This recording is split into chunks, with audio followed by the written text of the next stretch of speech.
People call Deputy Copeland. May I stop? Yes, thank you.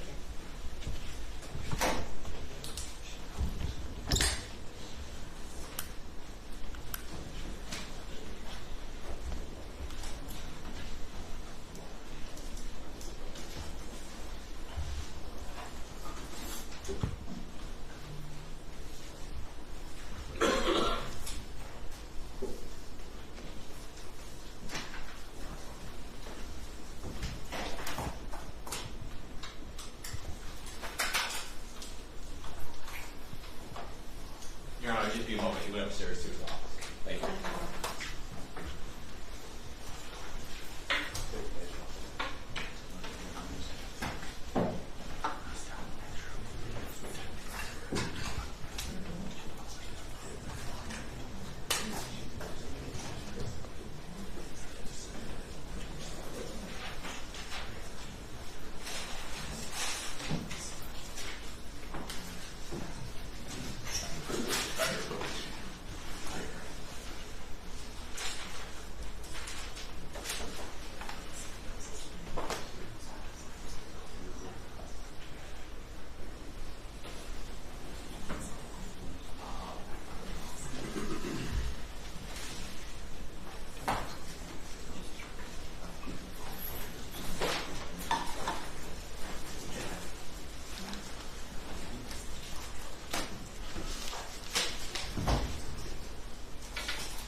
Thank you, Your Honor.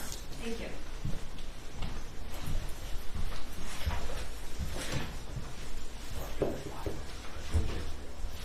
Deputy Copeland, can you raise your right hand?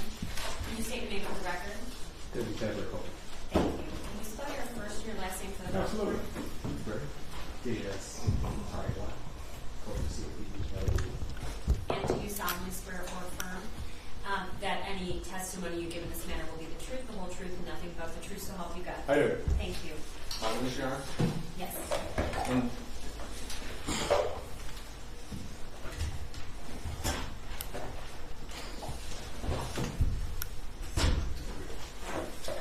Okay.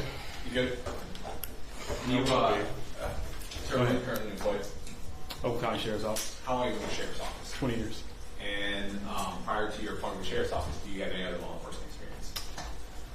And where are you currently assigned? Out here in Rochester Hills substation. Okay. How long have you been assigned to the substation? Off and on about,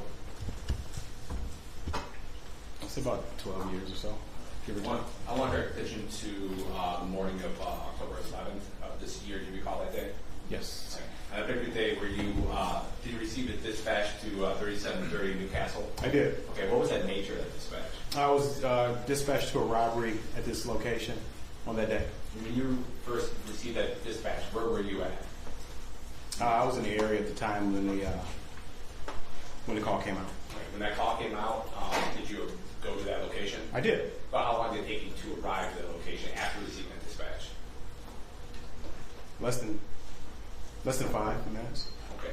And the information in that dispatch, what was the nature of that information that you had? It said a lady called indicating that she was the house was robbed and she was duct taped around her wrist, and her husband was in the house, she believed at the time, is regarding this incident. And on that morning of the 11th, were you wearing the same Oakland County Sheriff's Department uniform you had on? Yes. Okay. And when you arrived to that location, you recall what time of the day that was? I was during the day, so probably late afternoon, I believe. Or late morning. I can't remember. Do you recall what shift you were working that day? Days. Day shift. When does the day shift start? When does that end? 7 a.m. 3 p.m. And so do you recall if it was earlier in your day shift or later? It was later in the day shift. I say after. I believe it was after 12. 12:30 maybe. And when you arrived at the location, had you Yes. ever been at that location before? No, Okay. When you arrived there, did you arrive there by yourself or did you have a partner with you? no, I was the first one there. I was by myself. When you arrived, where did you park?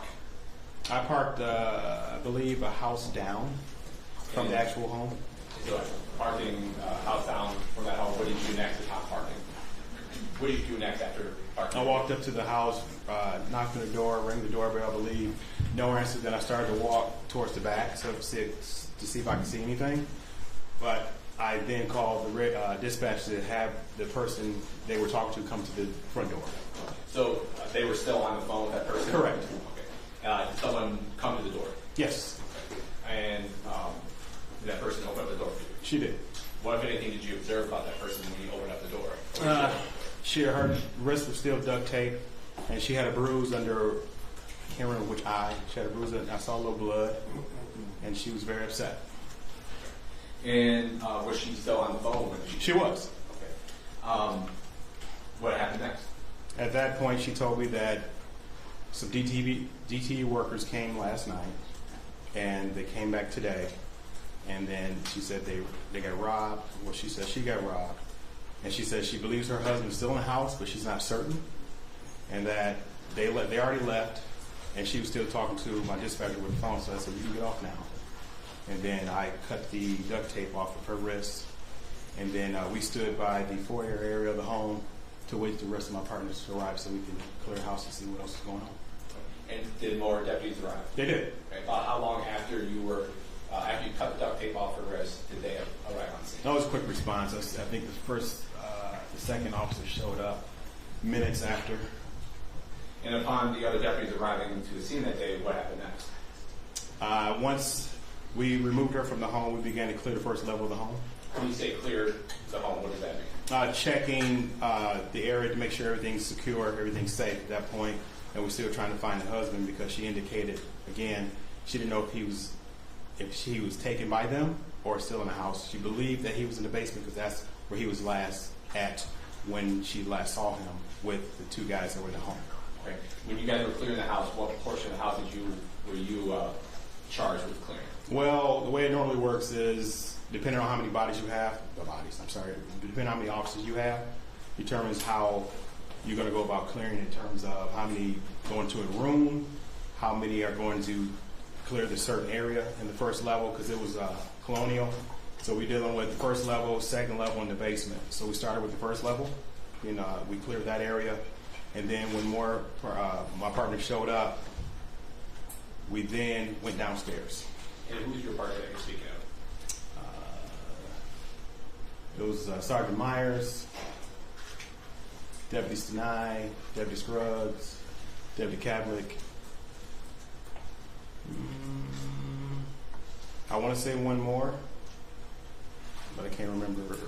So it's based on how many deputies are on scene. Yes. How the clearing goes. Yes, Okay. And did you go to the upper level? we did. And did you eventually make your way to the basement?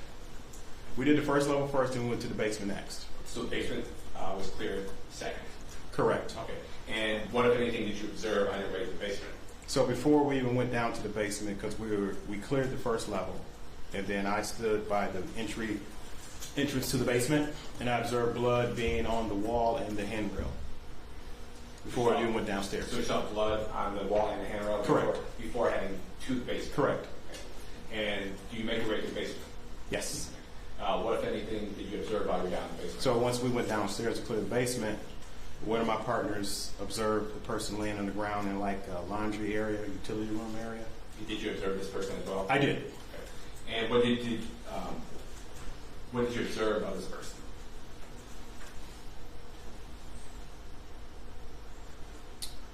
I observed a male being duct taped around the wrist, around his ankles, and around his mouth. I thought it was duct tape around his nose, but it wasn't. And a lot of blood. You know, there was a lot of blood in the area? Yes, it was. Did you notice, were you able to determine if he had a pulse? I checked both his wrist and his neck, and I couldn't tell at the time. I don't think I had a pulse with that. Did you observe anything on him? Did you observe a gun or anything on him? There was an empty gun holster around his waist, I was looking for that and a shell casing possibly because I didn't know the nature at the time. Did you observe any shell casing or anything like that? No. Upon locating that person and checking for a pulse, what did you do next in your investigation? After that, the Rochester Hills Fire Department came down and tried to render aid too. After I looked at him. Then we went upstairs. I'm sorry, before that we went upstairs to clear the second floor.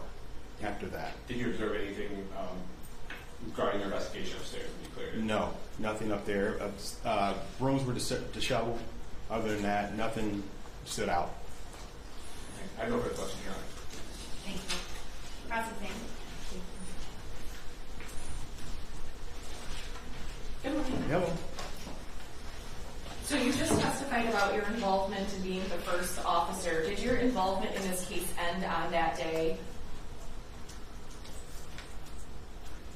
Other than obviously appearing here to testify. After that, I wrote a report about it. Other than that, I didn't have no other involvement at that time. Okay. So you've never had any interview or any interactions with Mr. Carlos Hernandez, is that correct? Correct. Thank you. No further questions. Thank you. Cross-examine. I have no questions for this. Thank you. Anything else from the board? No redirect based on that question. Thank you. Sure, you can. Thank you. Thank you. You can call Valerie Mayra to the stand. Thank you.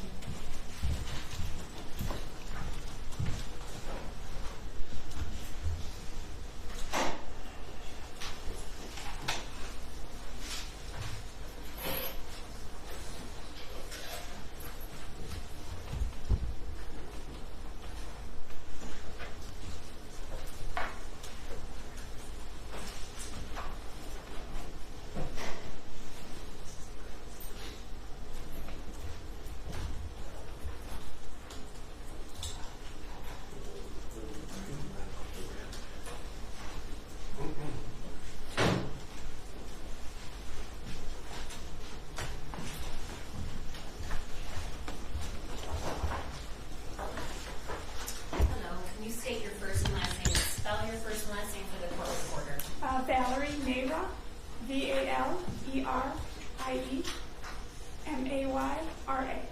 Thank you. You raise your right hand. Do you solemnly swear or affirm that any testimony you give in this matter will be the truth, the whole truth, and nothing but the truth, so help you God? I do. Thank you. You can have a seat.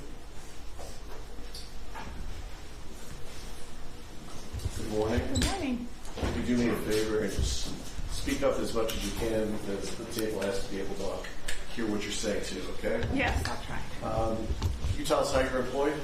I am employed with the Oakland County Sheriff's Office as a forensic lab investigator. And can you tell the court what that means to be a forensic lab investigator?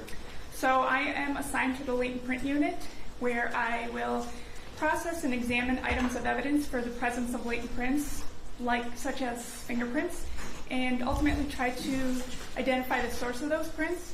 I also am part of the crime scene team, so I will respond to and process major crime scenes within the county. And how many major crime scenes have you been a part of at this point in your career? Several dozen. Okay. And some of those are homicide crime scenes? Yes, mostly. And I think you and I have had some homicide cases in the past, in fact, is that correct? That's right. Okay. I'm going to direct your attention back to October 11th of 2024. Were you called out by the Sheriff's Office in that capacity that day? I was. Yes. And can you tell us approximately what time it was that you arrived at where you were called to?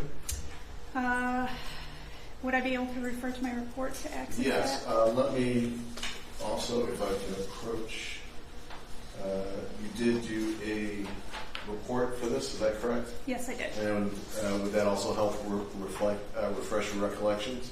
I think if you're asking about a specific time, that would be in my notes. Okay, but you did do a report also. I did. Okay, I'm going to show you what's the Marcus Peoples Exhibit number 4 if I can approach. Do you recognize that exhibit? Yes. Okay, is that the report that you authored? Yes. And that doesn't help refresh your recollection as far as the time though. So can you look at whatever items you have present that would help indicate what time you responded? Yes. It looks like I arrived there at 2:18 in the afternoon. Okay, and when you say there, what was the address that you responded to? 3730 Newcastle Drive in Rochester Hills. Okay, is that located in the city of Rochester Hills in Oakland County, Michigan? Yes. And what did you first observe when you arrived at that location? When I arrived, there were several first responding officers around. It was a large home and in a residential neighborhood. And initially we were kind of just there to get the summary of what had occurred before making entry. Okay, and when you say we, who else are you referring to when you say we? That would be my teammates on my crime scene response team. Okay, and as far as teammates, I know we're all employed by Oakland County, but when you're talking about teammates, you're not talking about deputies or detectives. Are you specifically talking about folks who work in the evidence collection? Yes, that would be some individuals from the forensic lab and also some deputies who have who are part of a crime scene response team. Okay, and did you obtain information from deputies and detectives at the scene about what had happened? Yes. Did you, as part of evidence collection, go through the house itself? Yes. Can you tell us what you remember about going through the residence and things of evidentiary significance that you saw as you did that? Sure. Upon entry, the main level didn't have too much that was observed evidentiary-wise. We found a couple pieces of what looked like black electrical tape on the main level. Upstairs. And when you say you saw that tape, what room was that tape located? That was in the dining area of the kitchen. So there was a dining room and then there was a dining area in the kitchen itself. So that tape was found there, and then also in an adjacent hallway. Okay. And then upstairs, the master bedroom looked like it had been ransacked. It had several drawers pulled out of the dressers and overturned, and I assume the contents that were in those drawers were kind of strewn about the room. There was also a blood swipe mark, a apparent blood swipe mark in a spare bedroom that's also upstairs. And then downstairs is where we found the decedent. Okay. I'm going to show you what's been marked. If I can approach People's Exhibit number 3A, all these exhibits have been shown to both counsel beforehand. Do you recognize this as a vehicle parked in front of that residence? Yes. I'm going to show you what's been marked as Exhibit 3B. Do you recognize this as the entryway to that house, the front? I do. Okay, you indicated that you went downstairs, is that correct? Yes, Into the basement? to the basement. I'm going to show you what's been marked as Exhibit 3C. Do you recognize that photograph as the individual that you saw in the basement? Yes. Okay, now there's a set of stairs that go into the basement, and then we see the decedent's body down there. As best as you can give us an estimate, how much distance is it from the bottom of those stairs to where the decedent is laying? We didn't take measurements, but if I were to estimate, it was about 10 feet. And that accurately reflects what you saw? Yes. Did you, I'm going to show you what's been marked as Exhibit 3D. Do you recognize that? Yes. And can you tell us what's in Exhibit 3D? That is an empty firearm holster that was on the decedent's hip. I'm going to show you what's been marked as Exhibit 3E. Do you recognize that as the head area of the decedent? Yes. Does that accurately reflect what you saw? Yes. There was other evidence of blood in the basement, not just at the decedent's body. Is that correct? Yes, several objects had apparent blood spatter. I'm going to show you what's been marked as Exhibit 3G. Do you recognize that exhibit? I do. And can you tell us where that blood is located? That is on the faucet of a sink that was on the ground lying near the decedent. Okay, and when you say a sink on the ground, is that an operable sink or an inoperable sink? It appeared inoperable at the time. I'm going to show you what's been marked as Exhibit 3H. Can you tell us what that is? That is the weights and the weight bar that were semi underneath the victim after we had moved him. And what appears to be blood by that? Correct. I'm going to show you what's been marked as Exhibit 3I. Do you recognize that exhibit? Yes, that was the floor underneath the decedent after he had been moved. Okay. I'm going to show you what's been marked as Exhibit 3J. Do you recognize that exhibit? Yes, And what's in that exhibit? that is the decedent's hands, which are bound at the wrists And how are they bound? with black duct tape type material and also with zip ties. And I'll show you the last exhibit, exhibit number 3K. Do you recognize that? Yes, And can you tell us what's in that exhibit? that is the decedent's feet, one which has a shoe on it, and then the matching shoe, which is nearby. Your Honor, at this time, the people move Exhibit 3A through 3K into evidence and publish to court. Any objections? No objection for exam purposes. I have no objection, but I didn't hear what G was. Counselor? Yeah. 3G. Oh, I'm sorry. Identified. He did not hear what G was. What is 3G? The sink that we discussed earlier today. Okay, thank you. The exhibits will be admitted into evidence, having heard no objection. And I think I did, but in case I didn't, I moved Exhibit number 1 into evidence too. I know we published it. You did, and that was admitted. Now, as far as evidence that you actually collected, could you tell us what you actually collected from the scene? Yes. Do you just want me to go through them 1 through 20? Yes, if you collected evidence and you gave it a designated number, if you could do both so that we know what number goes to what piece of evidence. Okay, the number that I numbered it at the scene. Yeah, as numbered in your report. Okay, so number 1 were some tape pieces that were found on the kitchen floor. Number 2 was a piece of tape that was found in the hallway that led to the garage. Number 3 was a section of tape that was found on the kitchen island. Number 4 were a pair of glasses that were found on a shutter on the basement floor. Number 5 were what we refer to as large zip ties. There were 2 sets of zip ties on the basement floor. There was one that was larger than the other, so number 5 was the larger set and number 6 was the smaller set. Number 7 was a section of tape that was found on burlap fabric that was in the basement. Number 8 was a roll of tape that was found on the basement floor. Number 9 was an apparent bloody impression that was found on the basement floor under the large set of zip ties. Number 10 was an apparent bloody impression on a ceiling tile that was found near the victim. Number 11 was apparent blood that was found on the shutter near the victim. Number 12 was apparent blood found on the side of a box that was on the basement floor. Number 13 was apparent blood found on that sink faucet. Number 14 was a roll of tape that was found in that sink. Number 15 were plastic bags that were also found in that sink. Number 16 was apparent blood that was found in a swipe mark in that spare bedroom on the second floor. Number 17, we collected DNA swabs that were on the duct tape that were binding the victim's hands.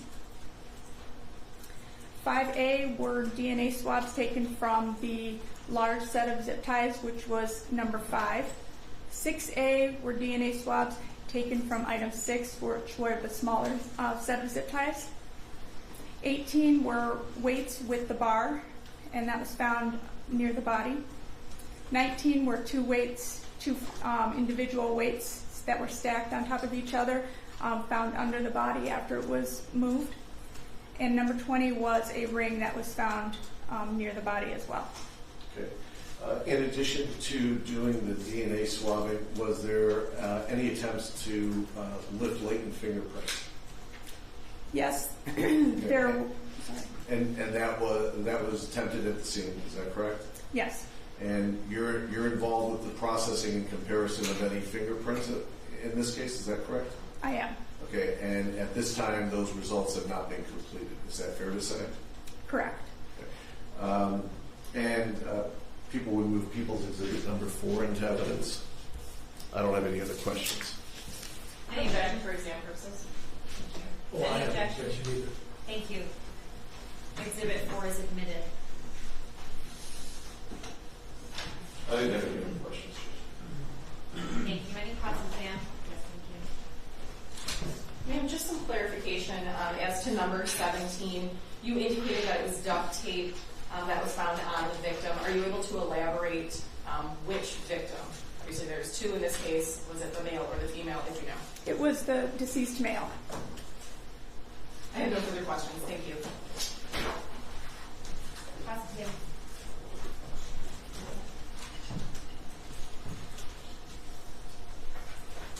Deputy Maya, my name is Michael McCarthy. I represent one of the defendants in this case, Joshua Suazo, and I just have a few questions to ask you today regarding your testimony. If I don't make myself clear, please tell me that. I'll rephrase the question, okay? Okay. Now, in this report, there are, and you just itemized all of the things that were collected, and you mentioned that they were shown on the sketch that's part of exhibit number 4.